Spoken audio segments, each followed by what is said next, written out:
வேலூரில் பேசிய அன்புமணி ராமதாஸ், அமைச்சர்கள் மாவட்ட செயலாளர்கள் விக்கிரவாண்டியில் சூழ்ந்து மக்களுக்கு பணத்தை இறைத்து வருகிறார்கள்.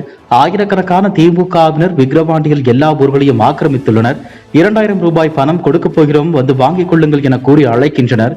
விக்கிரவாண்டியில் தேர்தலே நடத்த தேவையில்லை. இது ஒரு தேர்தலா? இப்படித்தான் ஜெயிக்க வேண்டுமா? இதற்கு தேர்தலே தேவையில்லை. திமுக வெற்றி பெற்றதாக அறிவித்து விட்டு போகலாம். குழந்தைகளை கடத்தி வைத்துவிட்டு ஓட்டு போட்டால் தான் விடுவோம் என திமுகவினர் மிரட்டல் கூட செய்வார்கள். திருமங்கலம், ஈரோட்டை தொடர்ந்து இது விக்கிரவாண்டி பார்முலா என கூறியுள்ளார். தொடர்ந்து பேசிய அவர், ஆனால் இத்தனையும் மீறி நாங்கள் வெற்றி பெறப் போகிறோம். விக்கிரவாண்டி தொகுதியில் ஒரு வளர்ச்சியும் இல்லை. ஜெயலலிதா புகைப்படத்தை நாங்கள் பயன்படுத்தக்கூடாது என்று சொல்ல யாருக்கும் உரிமை இல்லை என தெரிவித்துள்ளார். தமிழக அரசின் மாநில கல்விக் கொள்கையில் உருது பள்ளிகளை அதிகம் கொண்டு வர வேண்டும், உருது பாட புத்தகங்களை கொண்டு வர வேண்டும் என்கின்றனர். ஹிந்தி திணிப்பு என்று கூறும் திமுக அரசு உருது பள்ளிகளை அதிகம் கொண்டு வர நினைப்பது ஏன்? இது உருது திணிப்பு இல்லையா என தமிழக பாஜக தலைவர் அண்ணாமலை கேள்வி எழுப்பியுள்ளார். கள்ளச்சாராய விவகாரத்தில் என் மீது அவதூறு பரப்பிய திமுக அமைப்பு செயலாளர் RS பாரதி 1 கோடி ரூபாய் நஷ்டஈடு வழங்க வேண்டும் என நோட்டீஸ் அனுப்பியுள்ளேன். இதனை வரும் ஜூலை 9ஆம் தேதி வழக்காக பதிவு செய்ய உள்ளேன். அது மட்டுமல்லாமல் நாய் கூட BA பட்டம் பெறுவதாக பேசியுள்ளார். தேர்வு எழுதாமல் ஸ்டாலின், உதயநிதியை போல பட்டம் வாங்குவதாக நினைத்து விட்டார். திமுக என்ற கட்சியே சரியில்லை. மேயரை மாற்றிவிட்டால் என்ன ஆகப் போகிறது?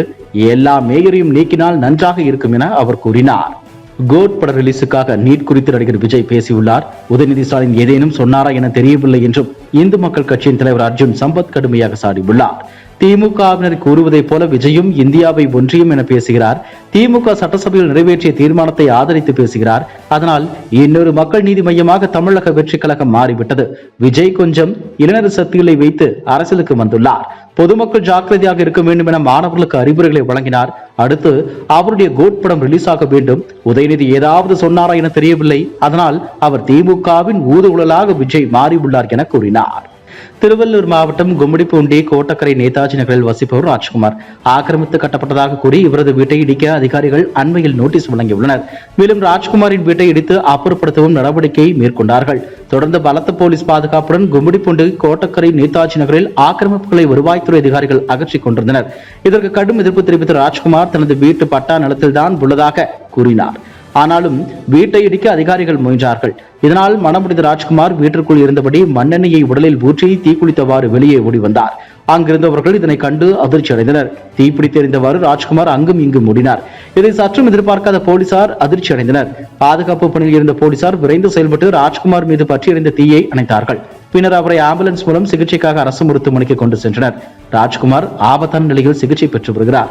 உடலில் தீப்பற்றி எரியும் நிலையில் இளைஞர் ஓடும் பரபரப்பு காட்சி சமூக ஊடகங்களில் வேகமாக பரவி வருகிறது. சாமியார் நித்யானந்தா மீது பல வழக்குகள் உள்ளன.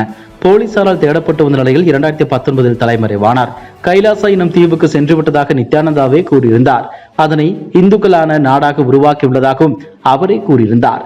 தங்களுக்கென தனியாக அரசு, தனிக்கொடி, பாஸ்போர்ட், நாணயம் உள்ளதாகவும் அந்நாட்டின் அதிபராக கூறிக்கொள்ளும் நித்யானந்தா அறிவித்தார். ஆனால் அந்த நாடு எங்கு இருக்கிறது என்பது இன்னும் ரகசியமாகவே இருக்கிறது. அங்கிருந்து அவ்வப்போது வீடியோ மூலம் சொற்பொழிவு மாற்றி அதனை தனது பிரத்யேக யூடியூப் சேனலில் பதிவேற்றி வந்தார். இந்த நிலையில் கைலாசா இருக்கும் இடத்தை வரும் ஜூலை 21ஆம் தேதி அறிவிக்கப் போவதாக நித்யானந்தா தெரிவித்துள்ளார். இது தொடர்பாக அவரது அதிகாரப்பூர்வ இணையதள பக்கத்தில் ஒரு அறிவிப்பு வெளியிடப்பட்டுள்ளது. அதில் கைலாசா திறக்கப்பட்டுள்ளது. வருகிற 21ஆம் தேதி குரு பூர்ணிமா நன்னாளில் கைலாசா இருக்கும் இடம் அறிவிக்கப்படும். உங்களை அன்போடு வரவேற்கிறோம் என கூறப்பட்டுள்ளது. மேலும் கைலாசா வாசியாக இப்போதே பதிவு செய்யுங்கள் என்று ஒரு ஆன்லைன் லிங்கும் குறிப்பிட்டுள்ளனர். இந்த அறிவிப்பால் ஒரு வழியாக விடை தெரியாத கைலாசா நாட்டின் விலாசம் விரைவில் தெரிய உள்ளது.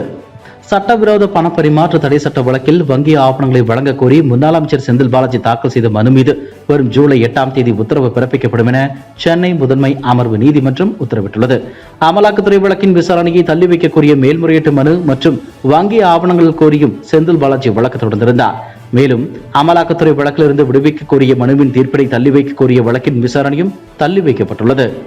சேலம் மாவட்டம் கொண்டலாம்பட்டி அதிமுக பிரமுகர் சண்முகம் நேற்று முன்தினம் இரவு இருசக்கர வாகனத்தில் சென்று கொண்டிருந்த போது சஞ்சீவராயன்பேட்டை மாரியம்மன் கோயில் தெருப்பகுதியில் மர்ம நபர்களால் வெட்டி படுகொலை செய்யப்பட்டார். சேலத்தில் பரபரப்பான சூழல் ஏற்பட்டது. இவர் 2011ஆம் ஆண்டு முதல் 2016ஆம் ஆண்டு வரை சேலம் மாநகராட்சி கொண்டலாம்பட்டி மண்டல தலைவராக பதவி வகித்துள்ளார். கொலை தொடர்பாக 5 தனிப்படைகளை அமைத்து குற்றவாளிகளை போலீசார் தேடி வந்தனர்.